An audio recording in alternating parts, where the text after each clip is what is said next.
Bienvenue à l'épisode d'aujourd'hui où on a eu l'honneur et la chance d'accueillir Katie Antoine. Que dire de cet épisode de Jennifer? En fait, que dire de cet épisode? Je pense que la première chose que j'ai à dire, c'est à quel point je suis émue d'avoir rencontré cette fantastique femme. Je pense que je trouve ça vraiment cool de savoir qu'elle nous a fait confiance. Elle est venue avec nous parler d'un sujet qui est sensible, d'un sujet qui est très personnel. En fait, elle nous a parlé du deuil de son conjoint. Je suis vraiment touchée qu'elle ait accepté de faire ça pour nous. Puis vraiment, tout au long de l'épisode, des fois, j'avais des moments où est-ce que je déconnectais parce que j'étais comme, est-ce que je suis vraiment en train de vivre? Qu'est-ce que je suis en train de vivre? Ouais. Genre, ça m'a profondément touchée. Puis elle a tellement une lumière. Elle parle les choses, puis il y a quand même quelque chose de très simple, de très réel, de très... Tous nos invités sont authentiques, mais je ne sais pas comment l'expliquer. J'espère que vous allez pouvoir vivre une partie de ce que nous, on a vécu. En fait, je pense que c'est parce qu'elle est tellement authentique et tellement connectée à elle-même. C'est ça qui est dégagé. C'est ça qui est dégagé. C'est cette profondeur de se dire, je suis moi, je suis là, et on parle de cœur à cœur. Ouais. Avec une conscience, parce que des fois, on a des invités qui viennent, qui ont un certain niveau de confiance ou pas, des fois, de certaines choses, puis après, même, ils vont nous dire, « Oh mon Dieu, j'avais jamais été là, ou j'avais jamais réfléchi à ça. » Mais elle, on voit qu'il y a une conscience, qu'il y a une réflexion qui a été faite vraiment profonde, puis c'est d'âme à âme, comme qu'on a parlé. C'est grand, hein? Je vous dis, je suis émue. Franchement. Alors, on vous souhaite à tous une très bonne écoute. Bye. On parle de charge mentale. Beaucoup, Je suis à la maman. En fait, il faut être organisé. Les malades de gérer ton dépression. foyer, ta Aux famille, enfants, bien faut que tes les affaires. enfants voient les psy. Là, ils vont venir te parler de Dépression. charge mentale, des maladies de parents. Ça passe au langue, il faut payer. Aux enfants, faut que les enfants voient les psy. Moi, il est hors de question. Dépression. Parce que tout ça peut gâter la faut tête pas de nos même. enfants. Ça suffit! Changeons notre narratif. Le podcast Afrodescendant Démystifions notre bien-être vise à briser les tabous de la santé mentale auprès des communautés noires, un sujet à la fois. Au travers les épisodes, un ensemble d'invités diversifiés nous rejoindra pour échanger sur différents thèmes en profondeur. Grâce à leur expérience et à nos connaissances, vous trouverez des pistes de réflexion afin de briser les tabous en lien avec la santé mentale. Ensemble, nous ferons la lumière sur tous ces sujets qui sont restés trop souvent dans l'ombre. Je suis Jennifer, criminologue. Je suis Manuela, psychoéducatrice, Nous sommes deux professionnels engagés dans plein de projets. mais qui veulent prendre le temps d'aller à la rencontre des gens. Alors, bonjour Katie. Salut. Bienvenue à l'épisode aujourd'hui. Merci beaucoup pour l'invitation, les filles. On est vraiment contente de te recevoir. On est vraiment content de te Moi, je suis recevoir. impressionnée. Je reçois une grande aujourd'hui. Moi, juste de savoir que vous voulez venir sur le plateau, j'étais comme OK. On va se préparer, mais non, on se prépare pas, on fait juste être nous-mêmes. Mais Katie, que dire de toi, Katie? T'es une Québécoise née en Haïti. Tu habites à Montréal. Tu es une personne qui a plein de métiers, plein de chapeaux. Au niveau de tes conférences, au niveau du fait que tu es une graphiste, tu es une consultante, tu es une personne engagée au niveau communautaire. Est-ce que j'en oublie? J'ai l'impression que j'en oublie. Ben, j'aime bien me présenter comme entrepreneur social, artiste visuel et animatrice médiatique. Ah, ça, je pense que ceux qui ne te connaissent pas, peut-être qu'ils ne le savent pas, mais tout le monde sait que tu es animatrice. Tu es une animatrice fantastique. Merci. Puis, il faut quand même le dire que tu es une maman de 2 adultes, Mhm. parce que les gens qui ne savent pas ton âge pensent toujours que tu es tellement jeune. Parce que Mais je suis jeune. je sais que tu es jeune. Je ne dément pas du tout ça. Mais on est vraiment heureuse de t'avoir aujourd'hui pour parler d'un thème qui est quand même assez important. Ouais. Est-ce qu'on commence tout de suite avec le thème ou on va avec nos questions standards? On peut y aller avec nos questions standards. On va y aller avec nos questions standards. Donc, on a 2 questions qu'on pose toujours à chacune de nos invités. La première question, en fait, on veut savoir, en grandissant, en évoluant, est-ce qu'il y a un sujet qui était tabou pour toi et que tu aurais aimé que les gens abordent avec toi, que ce soit la famille ou à l'école ou peu importe? Est-ce qu'il y a quelque chose que tu aurais aimé qu'on discute davantage avec toi?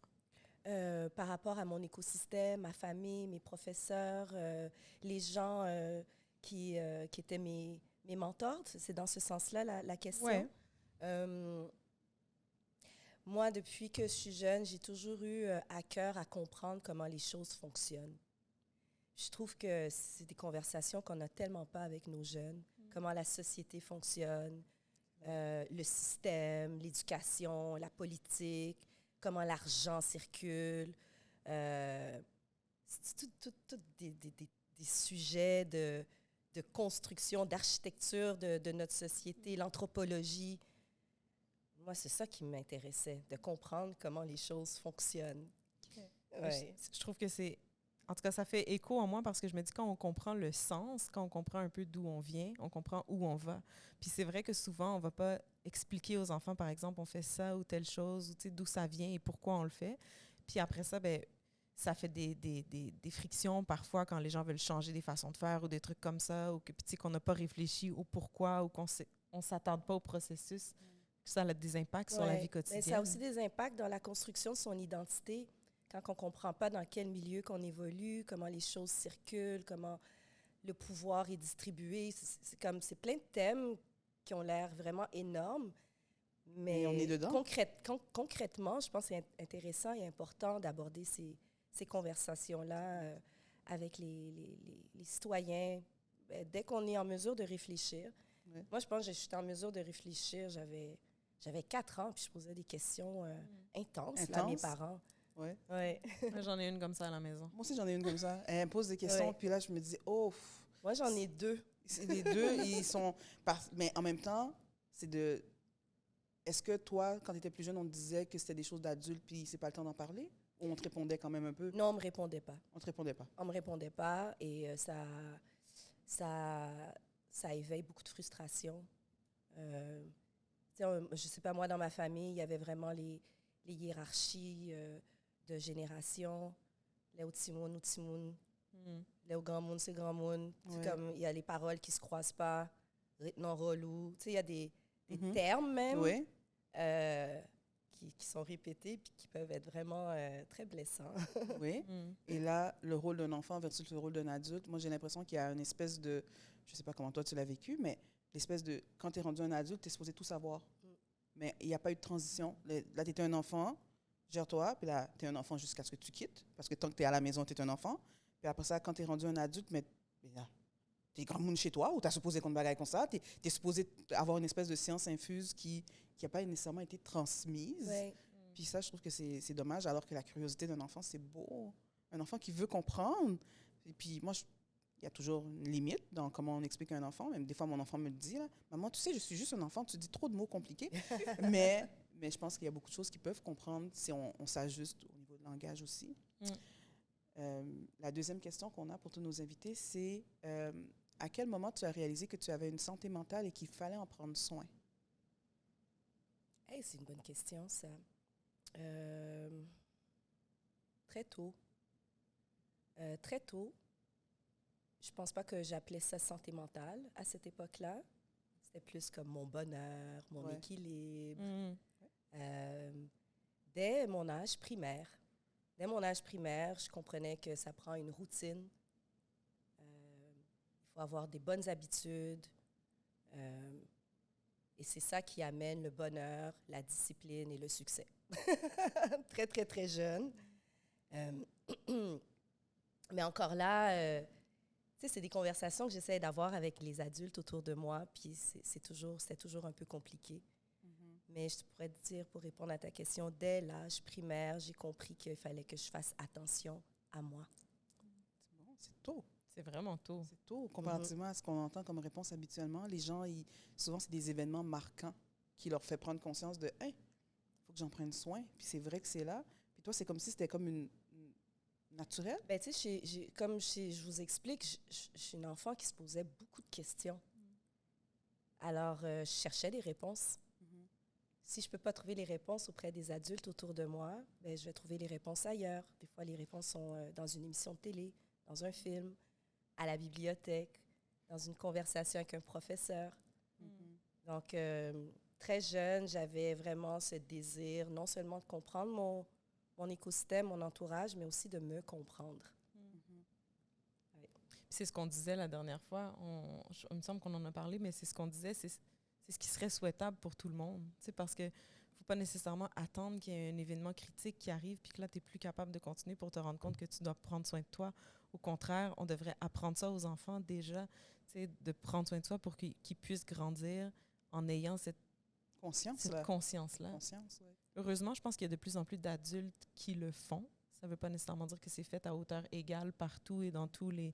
Mais je pense que même dans les écoles, les enseignants sont sensibilisés à ça davantage, à expliquer aux enfants puis à les amener à prendre soin d'eux-mêmes là, dès un jeune âge. En tout cas, j'ose espérer pour la génération de demain. Pour la génération de demain, tout à fait. Et même pour nous, on Pour est nous. la génération On d'aujourd'hui. est la génération d'aujourd'hui. On est là, on est présent. Je t'ai demandé, Katie, quel sujet tu serais prête à aborder et tu nous as emmené un sujet qui est sensible et que j'imagine que beaucoup de personnes qui doivent passer par là ont peut-être pas personne à qui en parler ou à qui se référer. Alors d'avance, je te dis déjà merci. Je te dis déjà merci parce que d'aborder le deuil de ton conjoint, c'est quelque chose d'extrêmement personnel. Et je donne beaucoup de valeur à tout ce qui est extrêmement personnel. Parce que c'est une partie de ton histoire, c'est une partie de qui tu es, de ce que tu as vécu, qui peut vraiment aider quelqu'un d'autre à comprendre une réalité qui, pour plusieurs, est incompréhensible. Alors, on commence ça comment? Ben non, mais est-ce que tu veux nous raconter déjà un petit peu comment... Parce que moi, je ne sais pas du tout. À quel âge les enfants étaient jeunes? Un peu le contexte, qu'est-ce que tu es à l'aise de nous expliquer? Ben oui, je suis là pour ça. Alors, oui, mon ex-conjoint Tao est décédé à l'âge de 42 ans, en 2015. À l'époque, ma fille avait 9 ans, notre fille avait 9 ans, notre garçon avait 7 ans. Malheureusement, Tao a été atteint d'un ACV, un accident cardiovasculaire. Il avait des problèmes cardiaques déjà à l'époque. C'était son deuxième accident cardiovasculaire. Le premier, il l'avait eu à 38 ans. C'était à la maison. J'étais là. Et par chance, j'étais là parce que je l'ai entendu tomber. C'est moi qui ai pu aller le relever. Il était dans la salle de bain et d'appeler 911. C'est comme ça que je suis comme rentrée dans un rabbit hole, comme on dit. Donc, Tao est resté 5 mois aux soins intensifs à l'hôpital Ville-Marie et il est décédé, son cœur l'a lâché. Donc, ça a été la plus grande tragédie et épreuve de ma vie à moi. On a été mariés pendant 15 ans. On a créé 2 sociétés ensemble, une agence de marketing, de communication visuelle pendant 14 ans et une ligne de top et accessoires pendant 8 ans. On était distribués dans 8 pays, dans 34 points de vente à travers le monde. Fait qu'on a fait de belles choses et 2 enfants. Fait que c'est vraiment quelqu'un avec qui j'ai construit une grande partie de mon identité. On s'est rencontrés, j'avais 23 ans. Donc, c'est ça qui est arrivé. C'est de ça qu'il est décédé. OK. Et c'était soudain. Il y avait rien qui présageait avant son ACV qu'il pouvait en avoir un ou quoi que ce soit. Est-ce que le fait que ça soit aussi soudain, tu penses que ça a un impact ou pas vraiment? Ça a été soudain, mais je dois t'avouer que le fait qu'il est resté 5 mois vivant, même s'il était très malade et puis souvent dans le coma, dans des périodes d'opération, tout ça, c'était pas une belle qualité de vie. Mais le fait qu'il est resté avec nous 5 mois après son ACV, on a pu se préparer à son départ. Fait que ça fait une différence. Oui, quand j'entends des histoires où la personne, du jour au lendemain, disparaît, ouf, je trouve ça dur. Je trouve ça dur à entendre parce que j'ai quand même eu la chance de pouvoir me préparer à ce grand départ. Et les enfants aussi. C'est ça que j'allais dire parce que je pense que quand on perd un conjoint qui est le père de nos enfants, il y a un défi supplémentaire parce qu'après ça, quand on le vit, on a notre deuil, le deuil de notre conjoint, le deuil du père de nos enfants et on reste la personne qui doit accompagner les enfants dans le deuil de leur père aussi. Ouais. Ça prend toute une force. Bien, je dois vous avouer, ça m'a pris du temps avant de pleurer ma peine parce qu'il n'y avait pas de place pour la mienne. Je devais accueillir celle de mes enfants, celle de sa famille, en fait de tout le monde, même des amis. Puis après plusieurs années, j'ai dû prendre le temps de mettre de l'attention sur ma propre peine. c'est nécessaire. Sinon, je pense que ça peut devenir autre chose. Tout à fait. Et quand je t'entends, il y a une question qui me vient, c'est est-ce que la mort, c'est quelque chose qu'on parlait avant? Est-ce que toi, autour de toi, tu sais, il y a des gens qui savent que la mort, ça fait partie de la vie et ils ont une espèce de contact avec la mort qui est différent. Puis il y a des gens qui, le tabou total, on n'en parle pas. Puis là, quand ça arrive, c'est comme c'est toujours une surprise. Mais ce que je veux dire, c'est est-ce que pour toi, la mort, c'est une thématique qui avait déjà été dans ta vie? Est-ce que tu avais déjà imaginé quel genre de mort tu voulais? Est-ce que c'est glauque, ce que je dis, Manuel, c'est très glauque.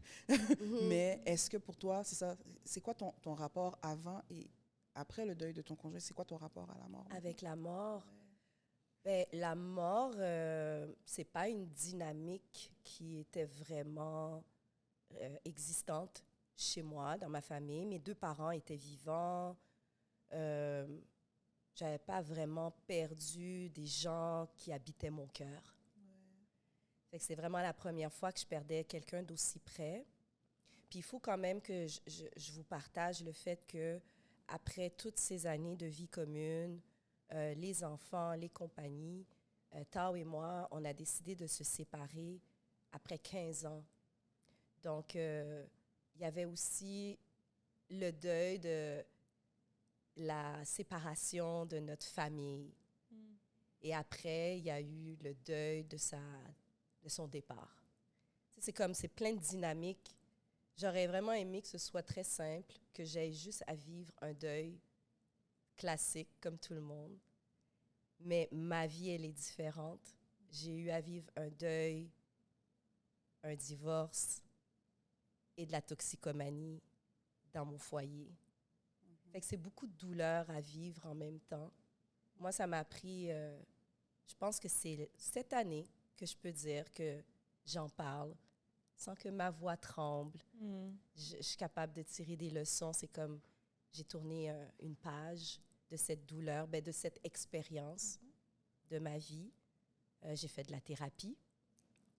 Ça a été vraiment une bonne décision que j'ai prise pour moi-même, d'aller chercher de l'aide. Je pense que c'est quelque chose des fois qu'on néglige. On sent qu'on est capable de passer à travers les épreuves par soi-même, de se faire accompagner par un livre, un podcast ou une bonne conversation avec des copines. Mais des fois, c'est pas assez. Et après tant d'années, c'était la première fois que tu consultais? Non, c'est pas la première fois. OK. La première fois que j'ai consulté, c'est vraiment l'année qui a suivi son départ. Notre fils avait déjà un peu de difficulté à l'école. Moi, mon histoire scolaire, c'est lune de miel. J'étais une bolle, tout est facile. T'aimais apprendre. J'aimais apprendre, j'aime encore apprendre. Je fais un retour à l'université, là. Je carbure à l'apprentissage. Donc, j'ai de la difficulté à comprendre comment tu comprends pas. Clairement, c'est pas moi qui faisais les devoirs avec les enfants. Ça a toujours été papa. Donc, quand papa est parti, pour notre fils, ça a été vraiment difficile parce qu'il perdait tout son support system. Moi, j'ai plein d'autres qualités auprès de mes enfants. Donc, tout de suite, sa dyslexie est devenue incontrôlable. Il ne comprenait plus rien. Il a vraiment fallu lui trouver de l'aide. J'ai demandé du support auprès de son enseignante. Puis Nawej a été vraiment prise en charge. Et moi, j'étais auprès de son enseignante, puis je lui ai dit, c'est magnifique que mes enfants soient pris en charge, et sa grande sœur, et lui, mais est-ce qu'il y aurait du support pour moi? Parce qu'à la fin de la journée, c'est moi qui dois les encadrer, et moi, je sens que je m'écroule. J'aurais juste besoin de parler à quelqu'un. Et ils m'ont trouvé quelqu'un au CLSC du quartier à côté, parce que dans mon quartier, il n'y avait plus de place. Et c'est intéressant ce que je vais dire, parce que ça fait appel aussi à l'identité qu'on se construit pour soi-même. Puis la seule personne à qui on a des comptes à rendre, en fait, c'est à soi-même. Et moi, mon identité, elle est, oui, construite de mes racines haïtiennes, mais je suis aussi très foncièrement québécoise. Et il ne faut pas que je néglige cette partie de mon identité dans toutes les sphères de mes décisions. Et quand on m'a attribué une thérapeute, c'est une thérapeute québécoise, blanche québécoise. Et ironiquement, j'étais hyper à l'aise de lui raconter même des détails super intimes là, de ma vie. Et après 2 mois, on m'a annoncé qu'il fallait que je change de thérapeute parce que là, dans le CLSC de mon quartier, c'est ces histoires de code postal, là, oh my God. Ouais. Ben là, il y a une thérapeute qui était libre et qu'il pense que ça allait être mieux pour moi. Parce que la thérapeute est afrodescendante. Et c'est vraiment un bon call, Mais c'est pas ce que moi, j'avais besoin. Ouais. À ce moment-là, il y a aussi cette distance que j'avais besoin de ressentir avec, je sais pas, la communauté, avec des gens qui me ressemblent. Déjà, je me jugeais moi-même dans ma situation. Donc, j'avais l'impression que tout le monde allait me juger. Ouais. Avoir accès à la première thérapeute, ça me donnait la distance que j'avais besoin pour ouvrir mon cœur. Fait que j'ai arrêté de la voir, la deuxième thérapeute. J'ai pas continué. Ouais. Parce que je me voyais, je m'observais, puis je lui disais pas la vérité. Quand je la voyais, je disais que tout allait bien. Qu'en fait, c'était vraiment le contraire. Mais ça, c'est très important ce que tu dis parce qu'on est vraiment dans ce courant-là où est-ce que les gens vont dire, ben, tu sais, on veut s'aider entre nous, dans la communauté, etc. Si je suis un homme, je vais voir un homme. Si je suis une femme, je vais voir une femme. Si je suis noire, je vais voir une personne de la communauté. Mais comme tu dis, c'est pas ça qui est le besoin de tout le monde. Non, puis notre identité, elle est tellement complexe. Mais l'identité, elle est en constante évolution. Et il faut aussi observer dans quelle saison qu'on est dans notre vie. C'est quoi notre besoin. Aujourd'hui, il y a deux ans, j'ai suivi ma deuxième thérapie. Et là, cette fois-ci, j'ai été accompagnée d'une dame d'origine haïtienne qui ressemble à ma mère. Et c'est ce que j'avais besoin. Ouais. Mais avec le système dans lequel on vit, je trouve que c'est ce qui est tellement difficile, c'est que les gens sont... Tu dois prendre la personne qui est disponible parce que les gens ont des listes d'attente, parce que c'est difficile, alors qu'on sait que dans le suivi, ça va avoir un impact, la personne qui est devant nous, dépendant du besoin qu'on a quand on vient la consulter. Mais en même temps, c'est tellement difficile de savoir qu'est-ce qu'on a besoin, même si on aurait le choix. Tu aurais eu le choix au départ. Mais j'aurais pas été capable de nommer ce que je viens de vous nommer. Parce qu'il fallait que tu le vives. Ça a pris que je le vive, que je l'analyse. Moi, avec ma phobie de comprendre, premièrement, je veux me comprendre. Pourquoi j'ai réagi comme ça? Ça a pris... J'ai pas compris tout de suite. Mais même si on n'a pas la capacité de choisir, on le ressent. Donc, admettons qu'il y a 10 thérapeutes qui sont disponibles. Je vais faire une séance avec une première. Je sens que ça passe pas. Ah non, je ne veux pas poursuivre le suivi. Je peux aller vers une autre. Mais là, c'est que souvent, les gens sont piégés. Je vais vers une personne. Je me rends compte que ça passe pas, mais je trouve personne d'autre. Donc, je suis obligée de continuer si je veux travailler. C'est là le... Puis en même temps, moi, je trouve qu'il y a des gens que ça prend tellement... Ça a pris tout leur courage pour se rendre à la première. Et là, si ça ne marche pas, ben c'est pour eux, c'est fini. Ouais. J'ai mis toute mon âme pour me présenter là, venir, ma personne et dire, oui, là, je viens. Et à l'époque, moi, quand j'en parlais, non seulement ma voix tremblait, mais j'avais envie de pleurer à chaque fois. Ouais. Tu n'as pas envie d'être dans des états de vulnérabilité comme ça, devant n'importe qui. Puis après ça, tu te dis, mais finalement, c'est pas un bon fit. Bon, ben, je me suis exercée un peu à la vulnérabilité. Mais... quelque chose d'autre que je voulais dire, que je ne vais pas perdre mon idée, c'est par rapport à l'idée qu'il faut que mon intervenant me ressemble pour qu'il me comprenne. Il y a beaucoup de gens qui sont dans cette idée-là que s'il ne me ressemble pas, il ne me comprendra pas. Et ressembler à quelle partie de toi? Et c'est ça. Parce que la première intervenante québécoise blanche, à cette époque, à mon avis, elle me ressemblait beaucoup plus que la deuxième intervenante afrodescendante, qui, elle, vient d'arriver au Québec et qui n'a peut-être pas la même compréhension de mon vécu, de mon identité. Tu comprends? Oui, mais c'est ça, en fait. C'est qu'il ne faut pas faire une association ressembler couleur de peau. Il faut faire une association ressembler les divers aspects, les diverses choses qu'on représente. Puis, il y a aussi un autre élément, parce que l'être humain est tellement compliqué. Souvent, les gens, ils se disent, mais il me faut de la proximité pour m'ouvrir. Tu as dit que tu avais besoin de distance pour t'ouvrir. Moi, j'avais besoin de distance. Et ça aussi, comme quoi que chaque situation requiert une attention différente. Ouais.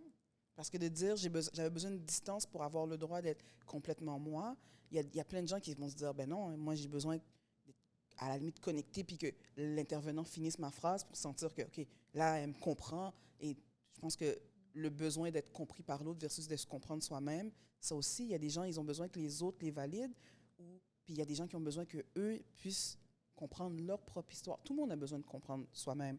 Mais il y a des gens que dans la façon que ça se passe cliniquement, ils se disent, si l'autre m'a compris, l'autre m'a validé, maintenant j'ai vraiment le droit de penser ce que je pense ou j'ai vraiment le droit de vivre ce que je vis. Puis juste de t'entendre le dire comme ça, je pense que pour toutes les personnes, des fois, qui se posent la question puis qui se disent, ouais, mais là, j'ai peut-être pas trouvé quelqu'un dans ce que j'ai de besoin, mais des fois, tu sais même pas ce que tu as de... C'est juste que tu vas pas bien. Ouais.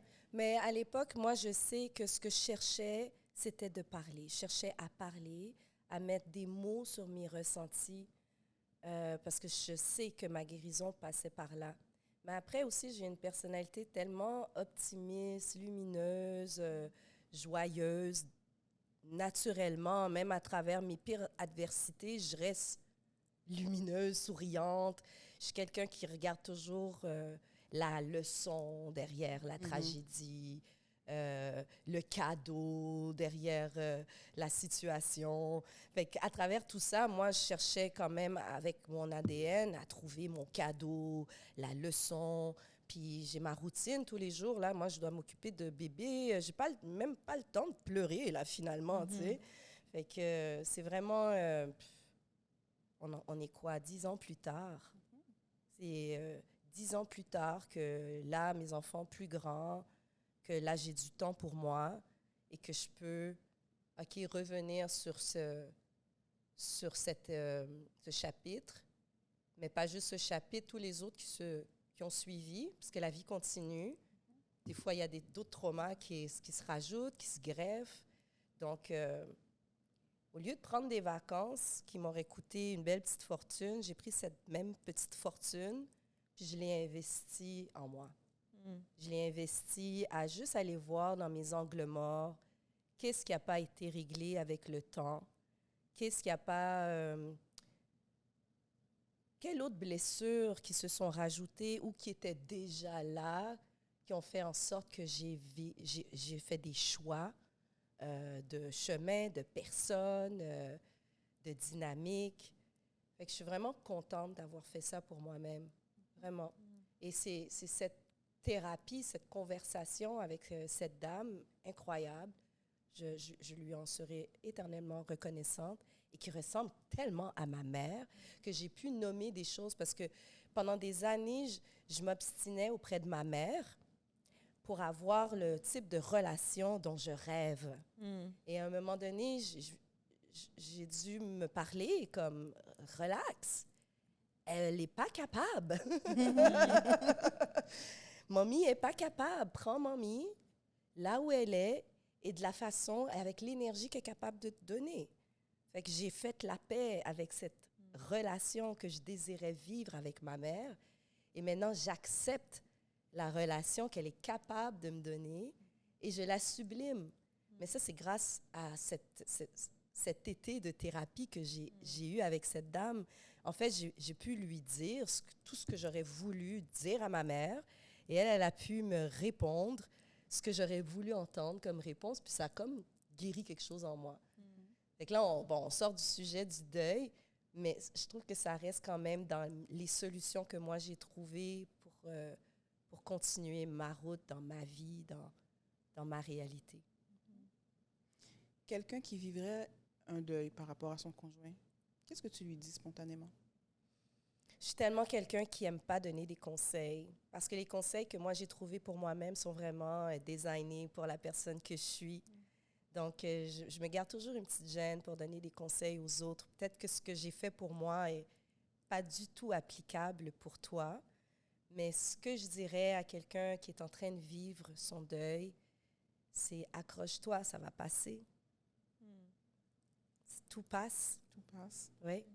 La peine passe, le moment de difficulté dans lequel tu te retrouves, ça va passer. L'émotion de détresse que tu ressens, ça va passer. Sois douce avec toi-même.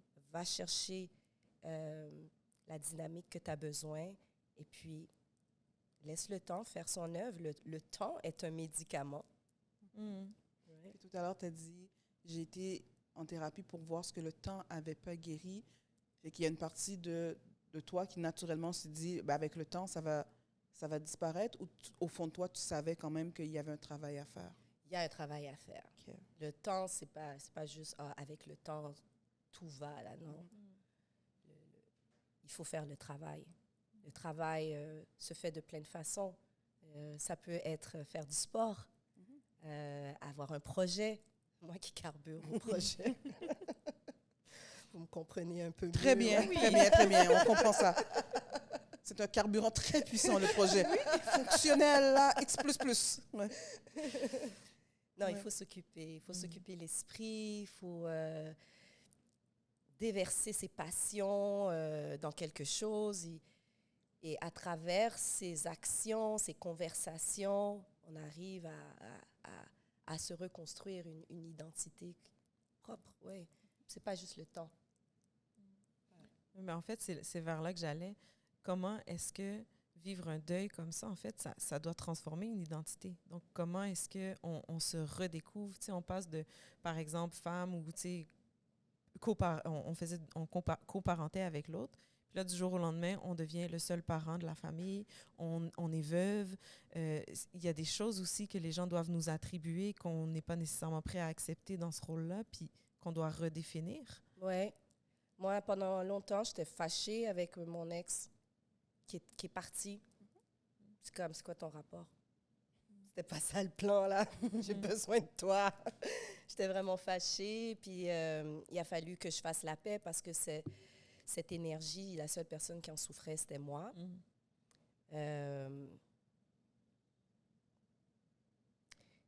Répète-moi ta question.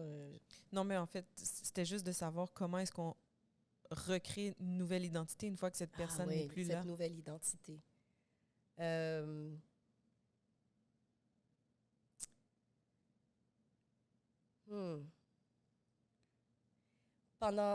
J'ai été traversée par tellement d'émotions contradictoires, des émotions destructrices aussi.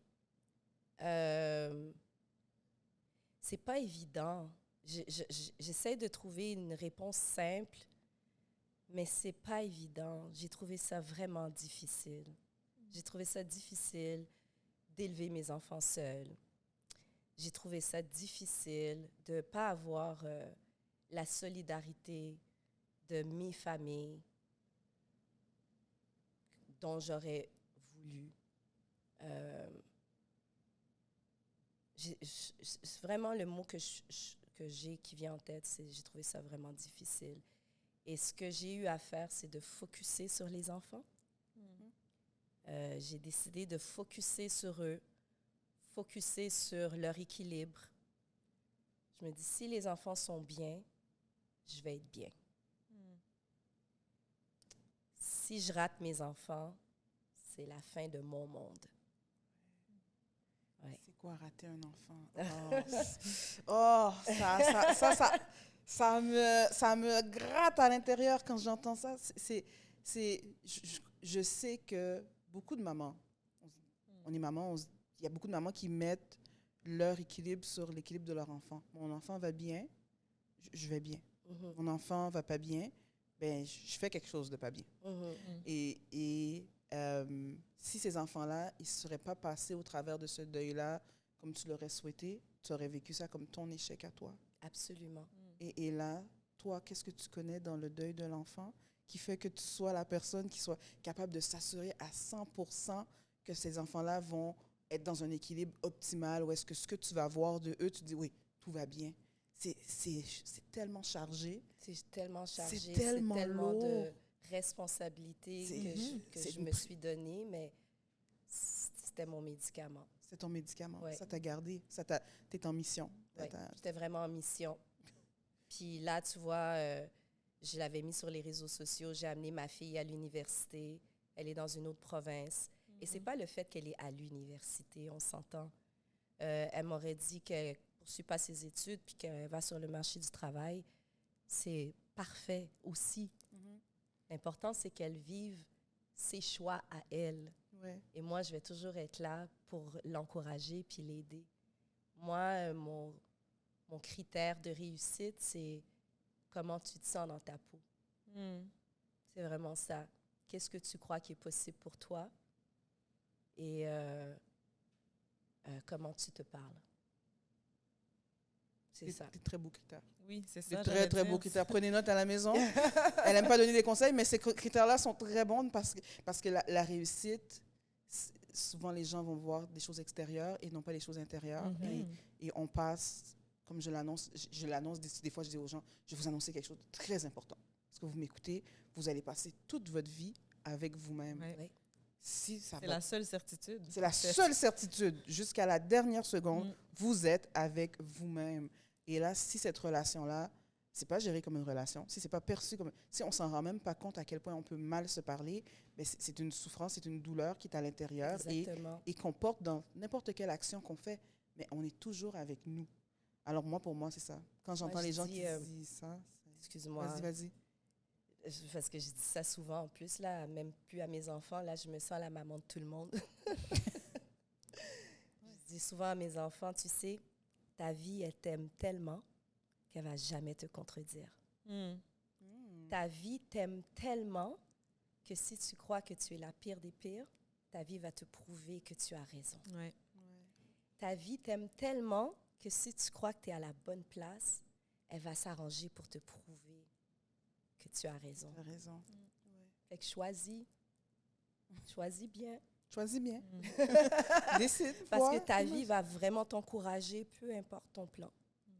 Puis les pressions que les gens ont, que les jeunes ou moins jeunes, de se dire justement, tu sais, quand on parlait tes critères de réussite qui sont super pertinents, mais combien d'entre nous avaient comme critère de réussite, il faut que je devienne avocate parce que c'est ça que mes parents ont dit, ou médecin, ou tu sais, la pression de, non, je suis triste, mais je devrais pas être triste parce qu'il y a une assiette sur la table quand je rentre. Donc, de s'autoriser à se dire, mais peut-être que ça, c'est pas pour moi, peut-être que ça, c'est pas ça qui va faire en sorte que je sois bien, mais de se baser sur d'autres critères, je trouve que c'est tellement fondamental. Ben moi, j'ai eu ces parents-là. Et c'est pas que c'était des mauvais parents. Non. C'est des parents qui sont tellement aimants, qui veulent le mieux pour toi. Mhm. C'est le mieux qu'ils connaissent. C'est le mieux qu'ils Parce que connaissent, c'est le mieux ça. qu'ils connaissent. Moi, j'ai étudié en architecture. Et à mon 3 ans du bac, j'ai réalisé que j'étais en train de travailler sur le projet, le rêve de quelqu'un d'autre. Moi, je vais faire quoi avec ce bac-là? Je ne veux même pas pratiquer ce métier-là. Donc, je m'en souviens. Je me souviens de cette émotion-là. Je ne vais pas répéter cette histoire-là pour mes enfants. On va essayer de faire ça autrement. Ouais. Mais toi, avant le décès de ton ex-conjoint et après, tu trouves que c'est quoi le plus grand changement chez toi comme personne?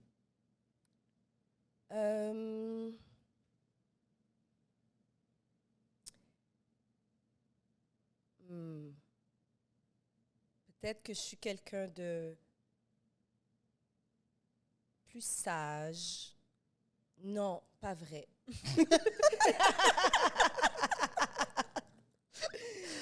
Mais je suis définitivement plus dans l'instant présent. Ouais, j'étais beaucoup dans le futur, essayer de prévoir les choses. Mais je comprends maintenant, aujourd'hui, le futur, tu n'as pas à le prévoir. C'est vraiment de te concentrer à ce que tu fais aujourd'hui, à bien le faire pour le permettre. Tu sais, c'est comme...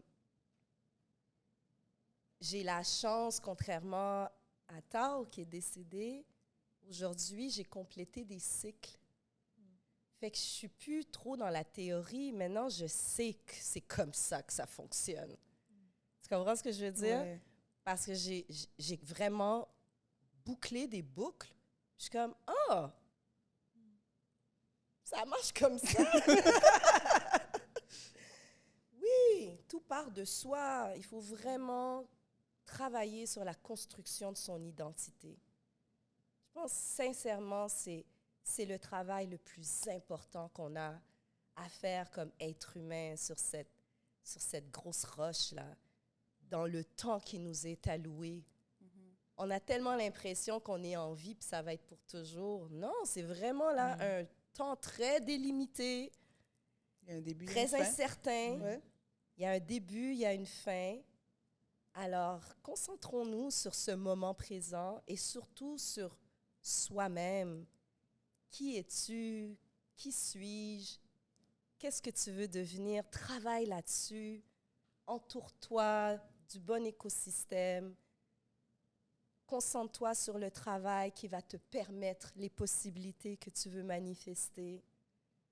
Fait que moi, toutes mes adversités me ramènent à ça, à continuer à construire mon identité. J'ai encore plein de projets, plein de rêves. Je suis super jeune. Fait que boucler les boucles de ma vie, ben, c'est ça que ça m'a appris. En fait, toutes les leçons des grands philosophes, moi, je suis très stoïcienne là, dans ma façon de vivre ma vie. C'est vraiment ça, là. Moi, c'est ça que j'ai compris. C'est ça que tu as compris. Ouais. C'est ça que tu as vu. OK. Mais ça prend une grande résilience pour passer à travers diverses épreuves puis se dire, je vais continuer d'avancer, je vais continuer de grandir, je vais continuer d'évoluer. Puis ça, je trouve que c'est beau. Merci. Puis je me demande aussi, est-ce que, parce qu'il y a comme tout un contexte avant son décès, qui n'est pas un contexte de tout était beau, tout allait bien, tu dis on se séparait, on était en divorce et tout ça. Est-ce que tu as remis en question ces choix-là parce qu'il était décédé? J'ai remis en question des comportements. J'ai remis en question des comportements que j'ai eus dans ma vingtaine. Parce que je vous l'ai dit, on s'est rencontrés, on avait 23 ans. Des comportements que j'ai eus dans ma trentaine. D'être vraiment très influencée par les courants sociaux, influencée par l'opinion de mes copines, influencée par les candidatons. Qu'est-ce que ma famille va penser? J'ai beaucoup d'attitudes puis de décisions qui ont été influencées par des facteurs extérieurs à moi. Puis moi, j'aimerais encourager mes enfants puis les gens à se faire plus confiance. Moi, je pense que si j'avais la chance de recommencer avec cette mémoire-là, c'est ça que je me conseillerais à moi-même. Fais-toi un petit peu plus confiance. Ton gut feeling, tes connaissances, ta propre et jeune expérience. Donne-lui un peu plus de crédibilité.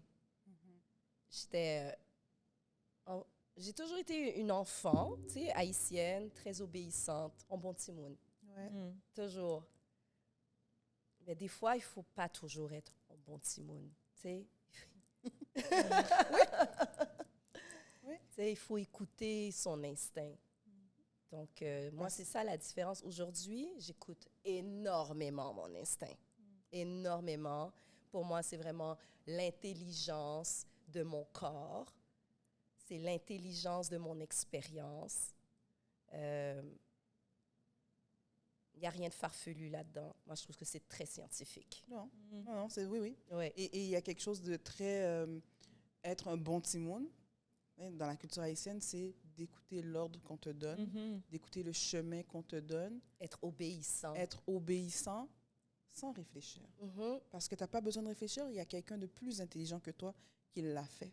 Et ça a un effet boule de neige dans la vie. Si tu es un enfant obéissant à la maison, tu es obéissant au travail, tu es obéissant au foyer, en fait, tu t'effaces. Ouais. Tu es au service d'eux. Oui, tu es toujours au service. Et moi, je suis convaincue que ça vient d'un héritage où est-ce qu'on a appris à beaucoup de Noirs à être obéissants. À être obéissant. Et là, l'adulte devient obéissant avec l'enfant et demande à l'enfant d'être obéissant. Et un jour, lui dit, ben là, décide par toi-même, tu devrais savoir. Et là, tu ne sais pas. Parce qu'on a tué ton instinct. On a tué ton intuition. Et même toi-même, tu as tué parce qu'en plus, tu ne te parles pas nécessairement bien. Non. Parce que là, il y a ton moi intérieur qui ne veut pas nécessairement obéir. Oui. Et là, tu te dis, c'est quoi le problème avec moi? Puisque ce qu'on me dit, c'est pour mon bien. Si on me le dit que c'est pour mon bien, ça doit être bon. Versus, c'est quoi ma voix?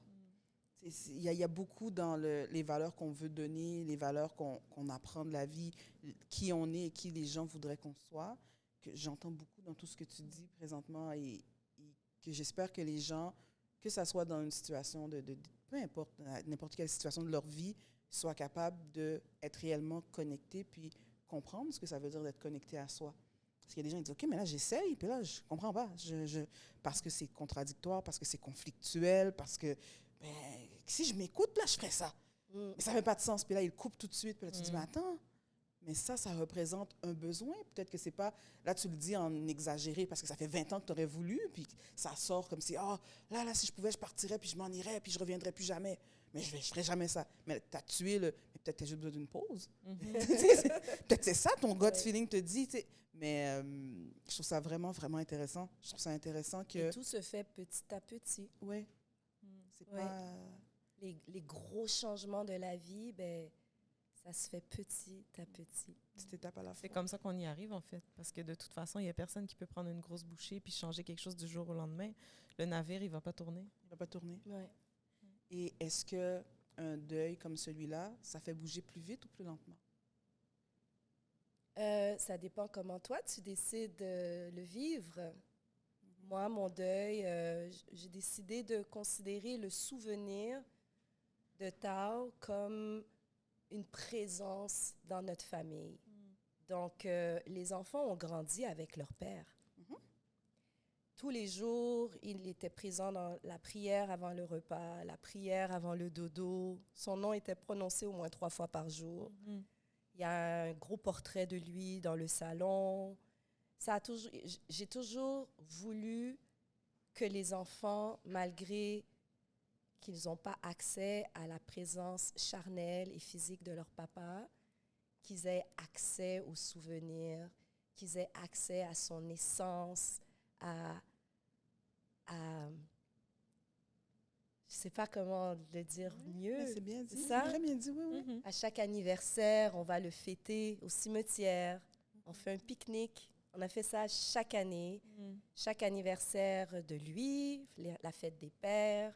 Des fois, aux anniversaires des enfants, il y en a un qui me dit « Ah, moi, cette année, j'ai envie de fêter au cimetière avec papa. » On fait un pique-nique.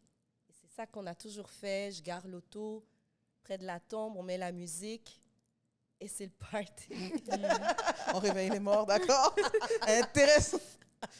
Mais cette façon de faire-là va faire aussi, va faire aussi que tes enfants vont avoir une relation différente que celle que toi, tu as eue aussi avec la mort et que peut-être que le jour où des deuils viendront pour eux, ils verront d'une façon différente aussi et puis l'impact sera différent, la manière dont ils vont le recevoir. Fort probablement, oui. Est-ce qu'il y avait des malaises à l'école, par exemple, quand c'est la fête des pères? Est-ce qu'il y avait des enseignants qui demandaient, est-ce qu'on... Tu sais, des fois, on fait des bricolages à l'école. C'est la fête des pères. Puis là, est-ce qu'ils le faisaient? Ils ne le faisaient pas? Est-ce que c'était abordé pour, en quelque part, préserver l'enfant? Ou est-ce qu'on te posait la question? Hey, c'est intéressant, ça. Je ne me suis jamais posé la question. Parce que moi, maintenant, je pose la question. Parce qu'à la fête des mères, moi, je reçois mon cadeau. Ah ouais? Normal? Voilà. Tu le reçois, ton bricolage, ta carte. Ton collier de macaroni. Ben oui. Les brillants. Je vais leur demander. Parce que c'est Ils faisaient un bricolage pour la fête des pères. Est-ce que même il est où ce bricolage? Oui, c'est ça. Parce que je sais que c'est quelque chose qui, des fois, rend les gens mal à l'aise, la mort et tout. Et moi, je travaille dans des écoles où est-ce qu'il y a des enfants qui ont eu des décès récents. Puis là, c'est comme, je le sais qu'au mois de juin, il y en a qui vont dire, ben cet enfant-là, on fait une autre activité, on le sort dessus. Puis il y a l'idée de bien faire les choses. Puis souvent, moi, je dis, mais la mère qui est encore là, tu sais, elle veut quoi déjà? Parce qu'elle aussi, elle va rattraper cet enfant-là à la maison quand tout le monde dit, ouais, moi, je vais faire ça. La journée des métiers, est-ce que tu emmènes ton père ou ta mère? C'est quoi le métier de ton... Tu sais, mon père, son métier, il est mort. Ben, attends une minute, est-ce que l'enfant, on l'accompagne dans comment en parler? Est-ce qu'il n'en parle pas? Ou quand il en parle, ben, il se gère tout seul? Mais chez nous, c'est tellement dans le quotidien. Ouais. Que c'est pas un tabou, c'est pas un rien. Non, on parle toujours de papa. Tu te souviens quand papa a fait ça? Ah, ça, c'était ridicule. Puis on parle comme vraiment, il est là. Il est là. Il est là. Il est juste sorti. Oui. Il a fait une marche. Okay. Il est juste parti pour longtemps. Ça va prendre du temps avant qu'on le revoie, mais on va le revoir. Ouais. OK. OK. Et ça a surtout changé mon rapport avec la mort. Mhm. Ça n'a pas changé mon rapport avec la vie. Parce que pour moi, il est encore vivant. C'est juste qu'il n'a plus son enveloppe charnelle. Moi, je lui parle, hein, régulièrement. Je lui parle, puis même quand j'ai un nouvel amoureux, je lui demande son avis. Parce que t'as aussi de son vivant, c'était comme mon meilleur ami, c'était vraiment mon partenaire, là, tu sais. Même après notre séparation, on était des parfaits co-parents. Ça a plus changé mon rapport avec la mort. J'ai pas trop peur de la mort. Parce que je sais qu'il y a des gens que j'aime Qui t'attendent. qui ont déjà traversé. Puis ironiquement, moi, je suis un peu niaiseuse. Je me dis, ça, si c'était vraiment fucked up, l'autre bord serait venu me le dire. Il n'est pas revenu te le dire. Pas de nouvelles, bonne nouvelle. L'autre côté, c'est pas si pire. OK, on va y aller. C'est mon côté niaiseux. Mais ça c'est quelque chose que je trouve que... Parce qu'il y a des gens qui ont tellement... Je pense qu'il y a des gens qui ont tellement peur de la mort parce que c'est de partir de la vie, fait que c'est comme le grand inconnu. Mais il y a des gens qui, pour eux, après la vie, il n'y a rien. Puis ça aussi, c'est... Ça fait peur. Quand tu crois qu'il n'y a rien Quand tu après, crois qu'il y a ça fait rien, peur parce que c'est comme si tout ce que tu as vécu, après c'est fini, C'est puis fini. tu t'en vas nulle part, Ouais, il n'y a ça rien qui dépend se passe. Fait que c'est sûr que de ce c'est... que tu as envie de croire. Ta spiritualité. Moi, j'ai envie de croire qu'il n'y a pas de début, il n'y a pas de fin, c'est juste des transitions. Alors, on va se retrouver. C'est une belle façon d'illustrer la mort pour conclure notre épisode. Oh, 40 minutes. Il fallait que je prenne la parole rapidement parce que je voyais que tu allais repartir. C'est bon. J'accepte. Je trouve ça tellement court. Je trouve ça court parce qu'on pourrait en parler. Puis là, je suis comme, oui, je me retiens. Vas-y. Oui, on conclut. Alors, On conclut. Oui. Je veux juste faire un petit aparté que Manu trouve ça court, mais au début, elle voulait faire des podcasts de 20 minutes, guys. Il a fallu que je la convainque, tu te souviens? J'avais dit ça. Ouais, parce que je pensais que... Ouais, mais j'avais lu ça quelque part. Moi, je suis une bonne élève. Moi, j'ai lu des statistiques, nanana, je fais des procédures. Voilà, c'est ça. Mais merci énormément pour la discussion que tu as eue avec nous. J'ai l'impression qu'on a eu accès à une personne, pas une personne, mais à une partie de la personne qui n'est pas nécessairement partout, qui n'est pas donnée à tout le monde. Puis je suis vraiment touchée. On l'a dit au début, je leur dis encore. Je suis vraiment... on est vraiment touchés de t'avoir. On se sent choyé de t'avoir. Moi, je me sens vraiment choyée parce que c'est pas des conversations qu'on a tout le temps, même pas avec mes meilleurs amis. Hein. J'ai pas la chance de parler de ce que j'ai vécu parce que je réalise que ça rend mal à l'aise. Ça rend mal à l'aise. Ouais. J'ai même des amis, peut-être par maladresse, j'aime mieux dire ça, par maladresse, qui m'ont dit, reviens-en de mon deuil. J'en reviendrai jamais. J'en reviendrai jamais. Ouais. C'est vraiment triste. Oui. Et je n'ai pas à en revenir, mais je peux comme vivre avec. Vivre avec, Et moi, je voulais vous remercier du fond du cœur pour le programme que vous avez créé parce que ça donne le ton sur comment mener des conversations, comment nommer des dynamiques. Et vous le faites avec des gens de tous les jours. Fait que merci de m'avoir invitée. Ça me touche beaucoup. Si les gens veulent te suivre, ils te suivent où? Je m'appelle Kitty Antoine. Vous pouvez me trouver. Voilà. Mais je vous invite surtout à aller voir le dernier projet dans lequel que je prends part. J'en suis tellement fière. C'est l'émission de télé Pas te mentir, qui est toujours disponible sur icitout.tv, les 2 premières saisons. Je me lasserai jamais de dire qu'on a reçu un prix Gémeaux, un prix Numix pour la première saison. C'est vraiment une émission qui nous permet de parler de stéréotypes que nous, on entretient dans nos communautés et de trouver encore, comme vous, le bon ton. Ça se fait de façon complètement ludique, décomplexée. On le fait avec des sommités, des personnalités. Donc, voilà, vous pouvez me trouver là-dessus aussi. Et à partir de janvier, j'anime un nouveau programme que moi, j'ai présenté sur des conversations autour de l'expérience d'immigration. Ça va être disponible sur la chaîne audio de Radio-Canada. Génial. Merci les filles. Merci beaucoup. Vraiment. Alors, pour nous, tout le monde, vous savez, Afrodescendant le podcast. Trouvez-nous, elle a dit, c'est ça, hein?